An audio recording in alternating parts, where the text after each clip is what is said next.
tanks or to build pipes or whatever, or an airplane. No, here was a factory to kill people. It's the first time in history. And they established 6 death camps in Poland. 6 people sometimes, associate all the camps together, but no, there were differences between them. Concentration camps were like a prisons, very hard prisons. Labor slavery camp and death camps. Death camps were just to kill. You come into the gate, you finish. In 20 minutes, they confuse you, you go there, and that's it. Close the doors on you, putting gas, Cyclone B, and people were choked for long. It was horrible. Anyhow, so they moved from the shooting into the death camps, the death camps. In Poland, there were 6. Why in Poland? Because there were 3.5 million Jews there. Easy to move them, easy to call them from all Europe by trains and so on and so on. And been missing leading them. The death camps were Auschwitz, everybody knows Auschwitz, Treblinka, Helmano, Majdanek, Belzec, and Soviet War. I've been in all 6 of them. And the one that started, it was in Helmano as a test case, kind of. Small place. They took Jews and they said, okay, you go here, and then we will take you showers or whatever. You strip yourself, you walk into a trunk, big trunk, and when you inside the trunks, the people didn't know it's a trunk because it was like the back of the trunk. You just step up into it. I've been there, I saw it, and they described me how it happened. And then they shut the door on you, and they put the exhaust into the car, and they were waiting, like this, waiting. And then they finished to hear the noise and the suffering of the people. They opened the doors, took the bodies to cremate them. First of all, they buried them. Then they said it's not good that we bury them. Let's cremate them. Let's burn them in the forest. All of it were in forest, huge forest. It's not like forest, we call it forest, like real forest in Poland. So, this Helmano, so the commander of Auschwitz, he came to Helmano to see how it works. Then he made Auschwitz. In Auschwitz, they killed a million. Now, so what happened to Korczak? They came to take the children in 43 to the death camp, to Treblinka. So the Polish guards that were around, they saw Korczak, and he was so famous, this guy. They said, what are you doing here? Just go away from here. He says, no, I have my children with me. 200 orphans. I cannot work there. I cannot leave them. So he went with them on a train. This is a cattle train, guys. This is not real trains. Yes, it's a cattle train, and you're suffering on the way, and the people sometimes. In this case, it's from Warsaw to Treblinka. It's so-called not so far, maybe 70 kilometers, but so many others, or most of them, came from the rest of Europe. Sometimes you are on this cattle train trunks weeks, because the war, the train for the war were priority. They have to reach the war for the Germans, for the Wehrmacht, for the army. So you could stop in a place for days till they will let you the train continue. So people were dying on these trains anyhow. So he went with them to Treblinka, Treblinka, in this forest, and they assassinated them in the gas chamber in Treblinka. Nothing is left there in Treblinka. These guys, the Germans, when the Russian came from the East Front, start to win the war, they blew up these places. They knew that they're criminals. They blew it up. So only remains left. In Auschwitz, you see the gas chambers collapsed, and some other things. But the rest of the places, very little traces that you have to look for it and so on, because they knew that this is a crime. They knew what they are doing in a secret way. So Korczak and the children. We see that they are dying, and you try to encourage them, you hugging them. People, you ask yourself what there are stones. As you know, as a Jewish way, in Memorial Day in the cemetery, we don't put flowers, we put stone as the end of the funeral, as a symbol to the end. So sometimes people don't know that put stones here. This is how they feel.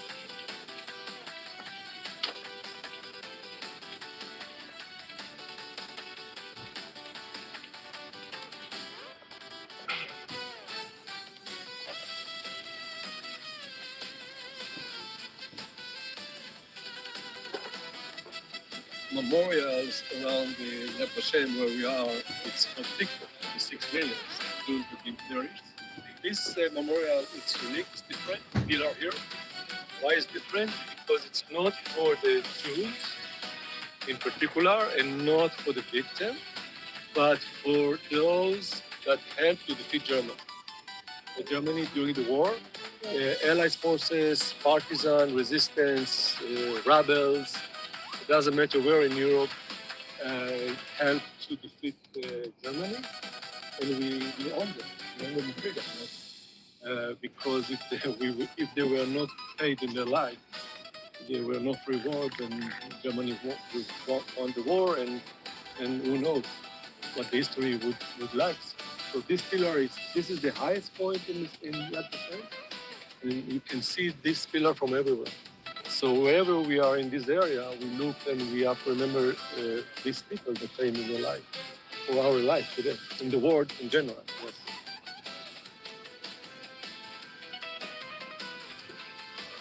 Museum, historical museum, which in a few minutes we will be there, and there I will let you.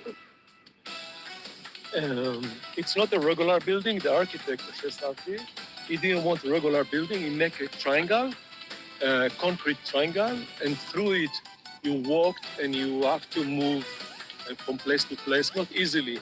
It's not like a regular museum. You have to go in zigzag, in stop. Maybe you have to wait, and he didn't want people to feel comfortable in a way, like you go to see pictures of the Mona Lisa. I don't know. This is very hard, difficult, So he make this. Could be you can see the triangle as a half David star. You know that we have David star in our symbol.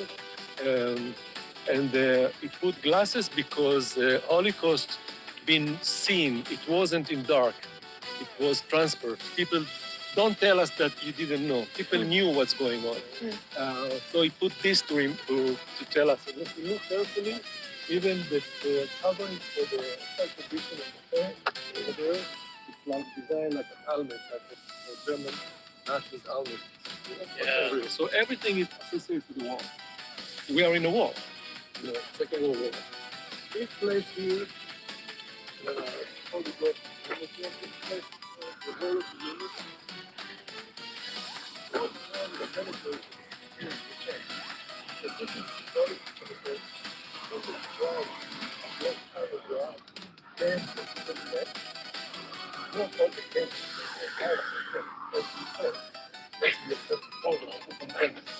it's the concentration camps, slavery, labor camps, and death. So there are numbers of camps and in there is a tombstone, symbolizes a tomb, and they brought ashes from Auschwitz to there. So every official visit, Prime Minister, President, so start here or end here with a ceremony, speeches, and so, and of course praying Jewish prayer Kaddish. Kaddish is a very important prayer in Judaism, and it's a prayer that carry on in a funeral when you bury the person. So this is all the memory. In here you can break the thing, but do it in because the source of can be inside. And then you have to demand how to use your cup and your head. You call the Yamaha in the door.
Yeah.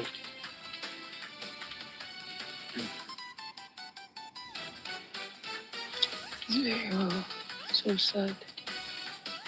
People are wicked. So much pain in one space. So much pain described in one space. So what's the testimony we have is Christ came, salvation is there. We have to pray over all this wickedness and pain in Christ. The heart of man is desperately wicked.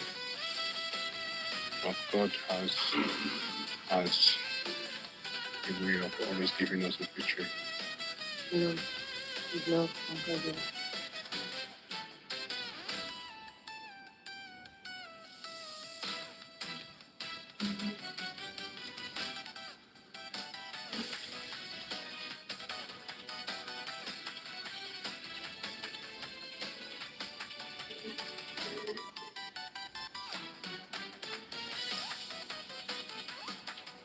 Okay, we are at what's the name of this road again? Oh, she doesn't remember. Let me quickly. Okay, this is where our Lord and Savior walked, carrying the cross. To remember the passion of Passion of Christ, you remember this road.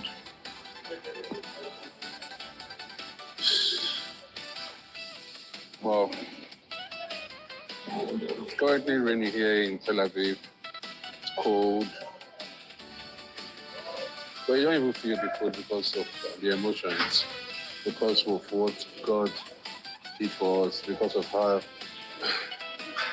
it is here in the Holy Land, seeing scriptures come alive in 3D. This is really, really remarkable. Imagine carrying the cross all the way from down there.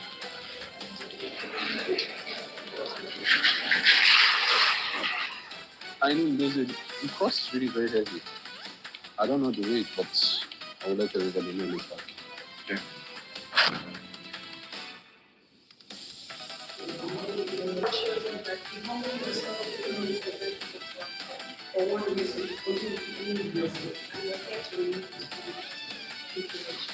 Let's go. Xano, in Latin, which means this is the man that was the phrase in the Bible that Dr. Pilate said about Jesus at the end of the trial. Let's recall about that.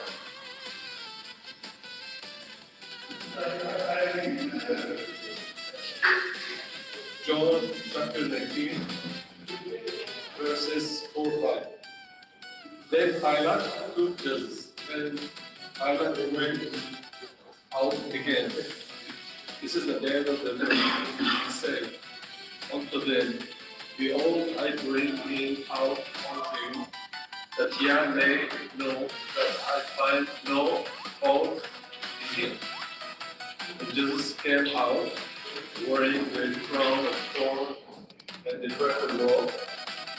And Pilate said unto them, Behold, the man, which is the crown, this is the man. Which he says, I don't know what's going on. I don't find anything about it. Because he didn't understand really about the idea of Messiah. And so they explained to him, he claimed he is Messiah. This man is worshipping different gods and goddesses. He's a Roman guy. So he could not understand about, what's that Messiah? Connection to God. He couldn't understand it. He doesn't have this background. So for him, it was a criminal. I'm the law. Okay, if you want this, so we put that in the first time. So it happened in this area. So why we came here? Because here we have the extension of the pavement that we saw there. And this pavement basically is part of what used to be the floor. Or it's called sometimes in the Bible Gabata or Little Pratus. The floor of where the tragedy place. Because there was a yard, and the chamber of the pilot, and the mouth of the people were in the corner. He didn't let them be in the trial and read, because they are simple people. So we will be standing on this element that might be these stones being taken from there. And I tell you what, first of all, let's see where we are.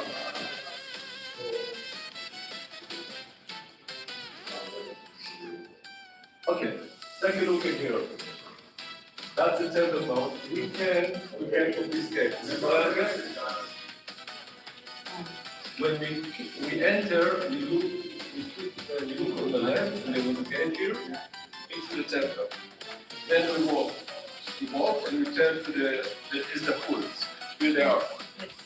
So the miracle took place here. There is another pool adjacent to the wall here. So then we saw a gate here, and then after the pool we walk and we reach to where we are right now. This is the stratum pool is underneath us. We are going to see it. We are going to see part of it. This built above it. In a minute we understand why. But then we are next to the citadel, Anthony Citadel that we saw before. And they try to express here, and what we first we walk with the cross all the way to the station. Okay. Yeah, again.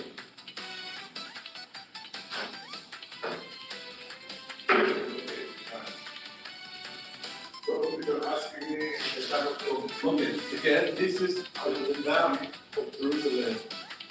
And we have to right now to ignore this build up to this. This time was a dark hill. Here, this is the Temple Mount. This is where we enter.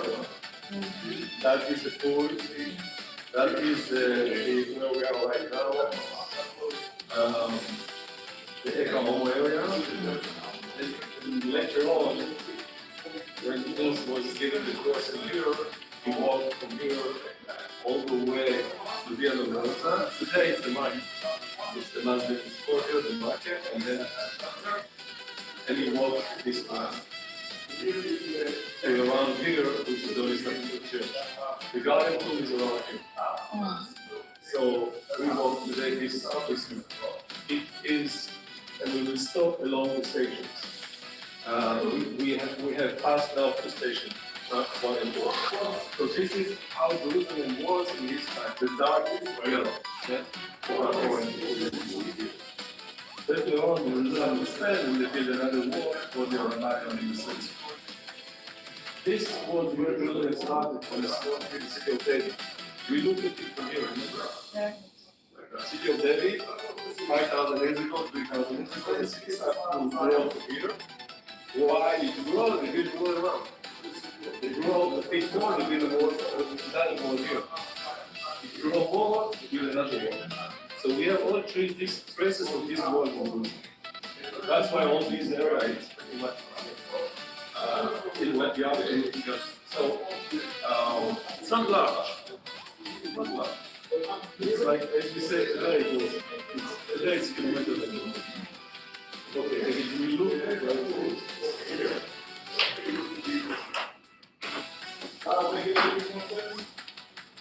that is the model of the town. Which is the temple is in the middle. And today, instead of this, what we have there is the dome of the rock. Remember the mask? And the corner of the temple, Al-Aqsa Mosque, instead of this. But this is time, more or less, looks this way. When Herod, just a few before, remodeled the temple for the second temple, yesterday, it was built after the return from Babylon, long before Herod. But when they came around 500 BC, it was so glory and beautiful. Because this young country, Herod, 500 years after, it's a Roman time, it's better technology, he has the money, the ability, the manpower. He made from the middle compound, his engineer, in the middle, all this compound. We tell you more around. And they put the temple, they remodeled the center. Build the center, remodeled the center, where we are right now. And this compound, this temple was destroyed in 1780. Nothing left of it, only remains. And the remains, the significance one is the Western Wall of the later on. They want to remember this, we want to be here later on. It's not the temple wall, it's the retaining wall of the temple, but it's a silver wall. That's number one. Number two, in addition to the Western Wall that everybody knows, Israel dug a tunnel for 50 years underneath waters of the water. And you live in walk in this tunnel, you see the wall, layers of the wall. It's underneath. It really wasn't underneath. Today it's underneath. They added this water is really above the movie. So, and it came out if you are in this tour of the tunnel. You came out here. Remember when we came out of the station number 1 and 2, there were people there? And again, that's actually the exit of this tunnel tour. Which means today we have the complete stretch, the length of the Western Wall. Very impressive. With this corner up to the foundation of this corner, which is 500 meters. And the rest of the people live around us. All of the people. It's just kind of illustration. Give us the temple was really significant. Even today, the amount which the Muslims is held by the Muslims is 36 acres. That's a lot. So it was really huge. Most of it was important. In one of these days, we are going to be Israel and see the impressive model of the whole entire Jerusalem. So remember this, if you ever see all Jerusalem in this beautiful model. Now, if the word confuse you, forget about everything, a little bit forget. So we are jumping in the history. Why we have this temple around? And because there was a pool, another reservoir here, open to the sky. But second century AD, this is after, let's say 135, 137, from that time, from 130 to 135, there was another rebellion against the Romans, rebellion. This is more than 100 years after Jesus. Adrian Caesar, global of Babylon, as a result of it, he changed Jerusalem from Jerusalem to the garden, to the temple, to Jerusalem to the god of the Romans, and he erased the name of Jerusalem and called it the Yaakov after one of their gods, and built the city as a Roman city. And in addition, he changed the name of the country. What was the name of the country at this time and so on? Judea province. What it became from this time? Palestine. Yes, here you are. People do not know it. Oh no. Yes. You think Palestine is the name of this people? His administration put the name Palestine. We don't know why. That could be, we don't know. It's a speculation or theory that he wants to leave the name Palestine in Philistines, because of travel to the Jews. Could be to cause them travel, he called it Palestine. We are not sure, but it could be. Anyhow, the province, not the country, province, became instead of Judea, Palestine. And since then, all the governors were the ruler of Palestine, the ruler of the province of Palestine. And sometimes this name be forgotten, sometimes returned. Like for example, in the time of Ottoman Turks, the last 400 years before Israel was established, before the British were here, They didn't use it. Why? Because the door is connected to Syria. So if you would ask people here at the time, not long ago, they tell you we are Shem is an army in Syria.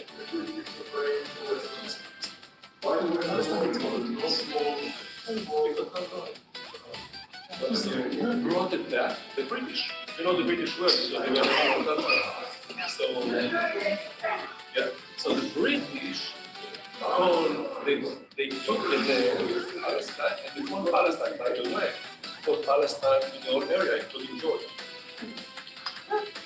But they call it as their history. Yeah? Like my father was born here, and his birth certificate, it says Palestine. Palestine. He had a British passport, Palestine. So people that born here, they were Palestine. Jews, Arab, doesn't matter. They were the people of Palestine. But people of Palestine of the land, not the country or so. Later on, it became politics. And they used this name for Palestine. Just in general. Anyhow, so this man, Adrian Caesar, by the way, in Britain there is the wall of Adrian. So he is part of changing Jerusalem into a Roman city and its street and so on. He built for himself for this victory a triumphal arch, 3 arches here. And when we go out, we're going to see this arch. It's called a Arch. And this arch, this structure, you can see it from outside, still exists. It's gone. So we call it a Arch. And the pavement put here to cover the pool. The Licostratus, the stone, cover this pool, and the pool is underneath us, and the pool being supported by these arches. So actually, and this church, this system, convent, is actually built on top of the and this one is always together. So we have an idea what happened. So the most important for us is stones. We need to talk more about that while we work on these stones. So, we continue.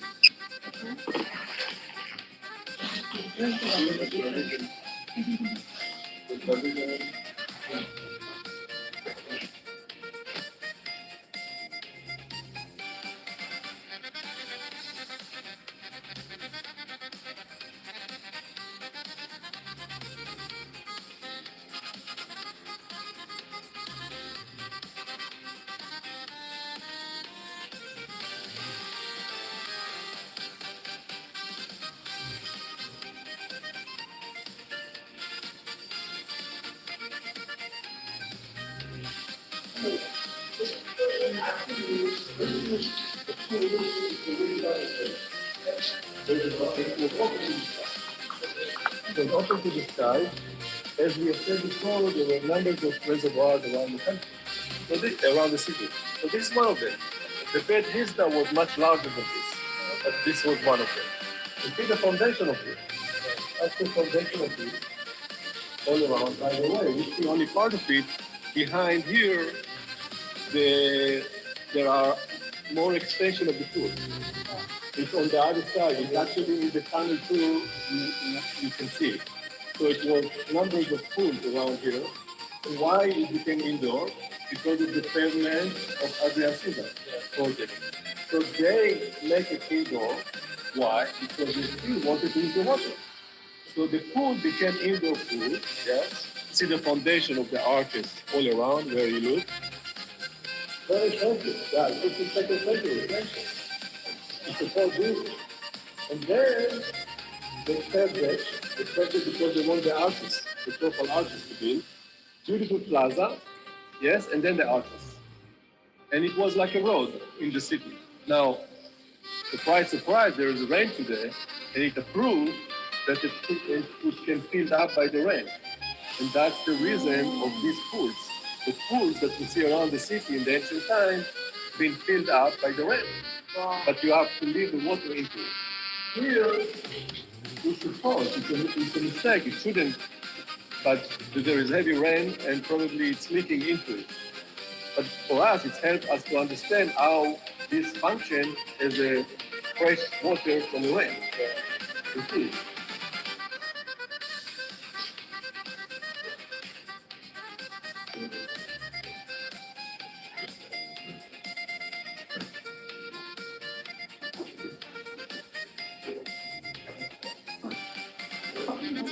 So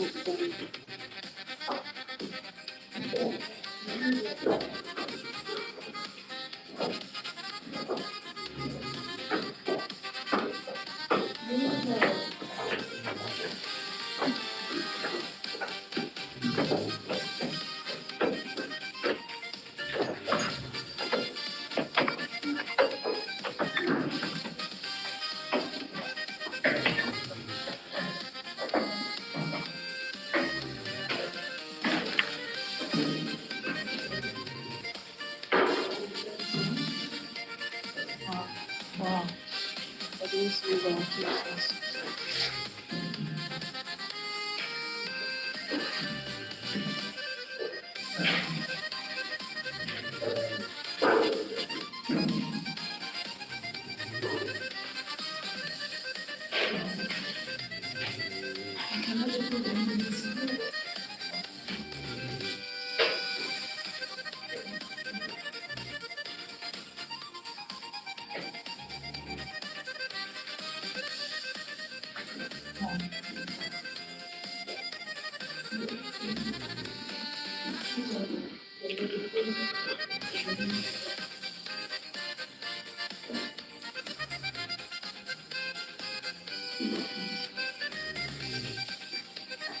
Oh, okay.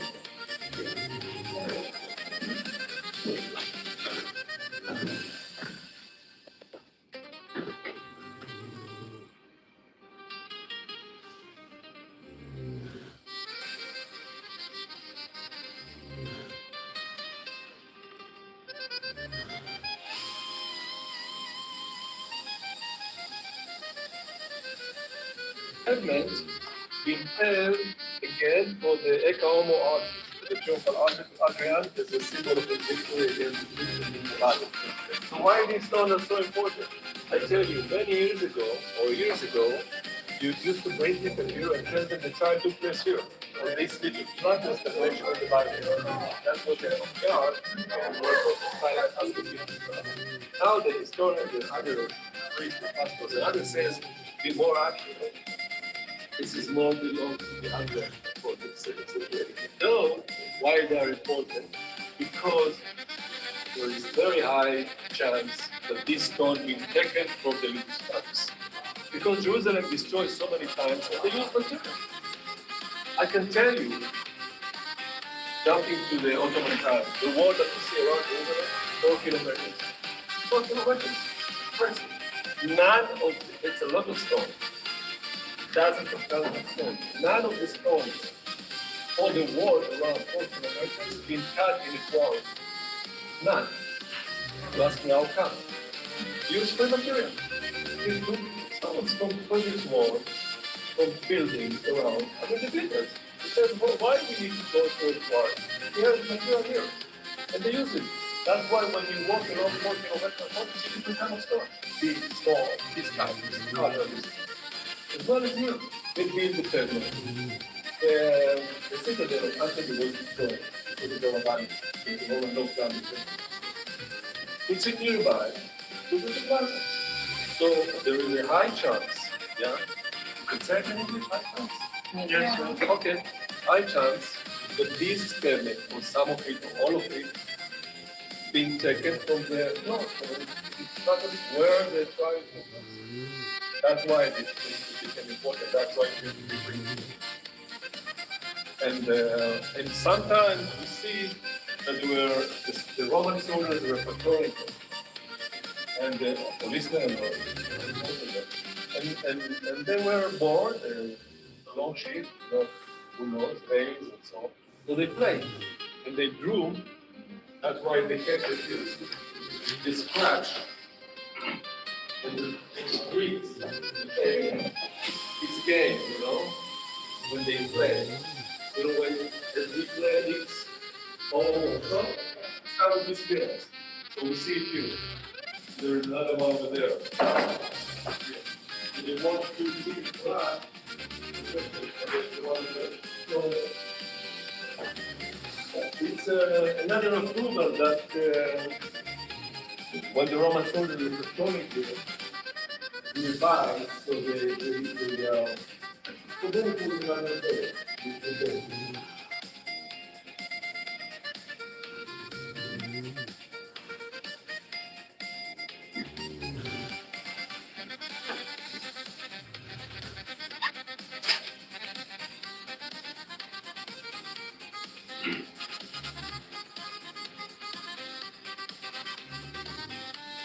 So we can.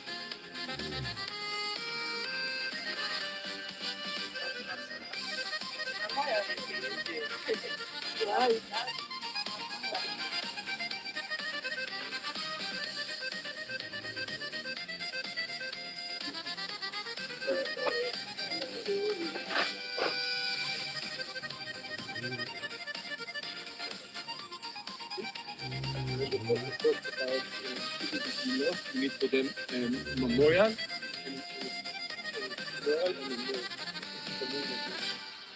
Shem. Yad is memorial name. If you pay attention to my name, my name is Shmuel. In my name there is also Shem. El is God. Hannah, mother of Shmuel, in Hebrew Shmuel, Samuel, looked for a child for many years. And when she delivered Shmuel, she wanted to thank God. So then she named the name Shmuel for thanking God. Shem and El. Shem and God. Now, so Yad Vashem been established in the 50s when Israel was very young. Israel established in 48. They needed, we needed a place for the new generation to know about what happened during the Second World War, in the Holocaust days, that we lost 6 million Jews that been perished by the German Nazis during the war. So they chose this place, and this place actually connects to other places here, and there is a link between them. The link is that on this mount, it's called Mount Herzl. Herzl was a very important figure in the Zionist movement. The Zionist movement established by him. He was born in Budapest, in Hungary, but lived in Vienna, became journalist and writer. And when he was while he was in Paris, in the end of 18th century, he was facing a trial, which was a pure anti-Semitism. There was a Jewish officers named Dreyfus in the French army that been accused by treason, that he was a spy for Germany. And it was pure plot and conspiration against him because he was a Jew. And they put him in a prison and so on. And Herzl was shocked that he was in Europe, in liberal Europe, in freedom of France and so on, and he saw this. So his life changed, and he says, I must look for a solution for the Jews in Europe, and they must go back to their home. And their home is here. And this is called Zionism. Zionism is the idea to call the Jews to return to their home. Why? Because there is Mount Zion. We were there, but Zion is also the name of the country. So this is the idea of Zionism. And he established a movement, political movement, because even though the Jews all along thousands of years, after being suffered, kicked out by the... It's from here? No. By the Romans, the Jews dream and wanted to come back here, even though they lived here as minorities, but they spread out around the countries in the world, but they couldn't do anything.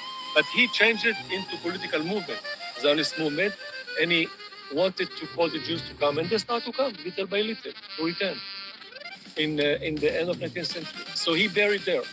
So he and other Zionist leaders. So it's a symbol of the calling the Jews to return to their homes. And then on the other side of the hill, we have the army cemetery, the military cemetery, the soldiers, our people that lost their life for this, for the country, unfortunately still today, fighting to survive. So on a way to what we have to understand, sometimes people do not have knowledge. And they think that Israel is because of the Holocaust. Because of the Holocaust, the world, the nation didn't regret and wanted to give something to the Jews and said, okay, we vote for this country. No, the Jews prepared themselves long before the Holocaust. 50 years before the Holocaust, they started this initiative. And they started to establish kibbutzes and villages and towns, and even Tel Aviv, 1809. It's long before the Holocaust. And little by little started to build the foundations for the country.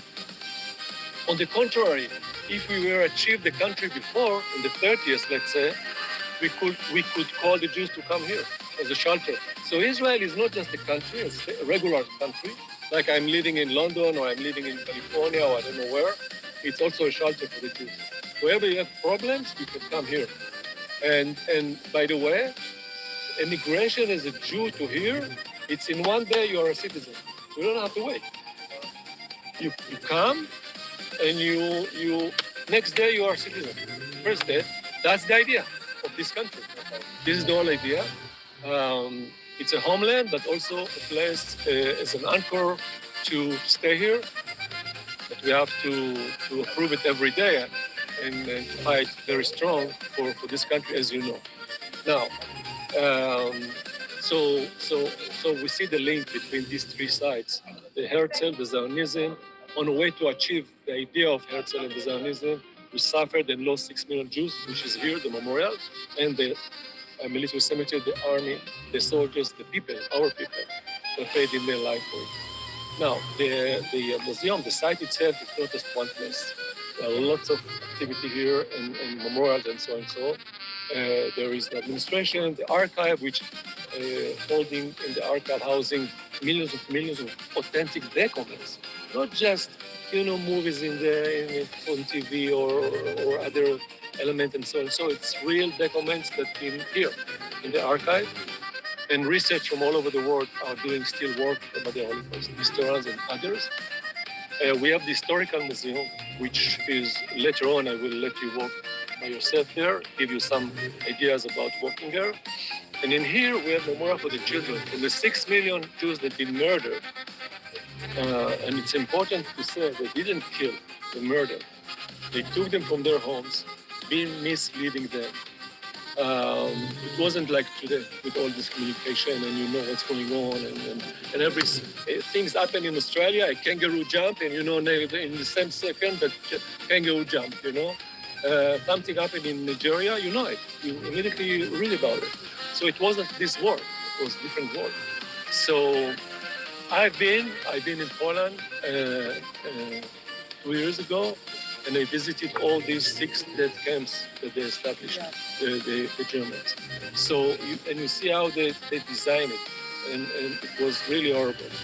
So from the 6 million that been perished and been murdered, 1.5 million were children.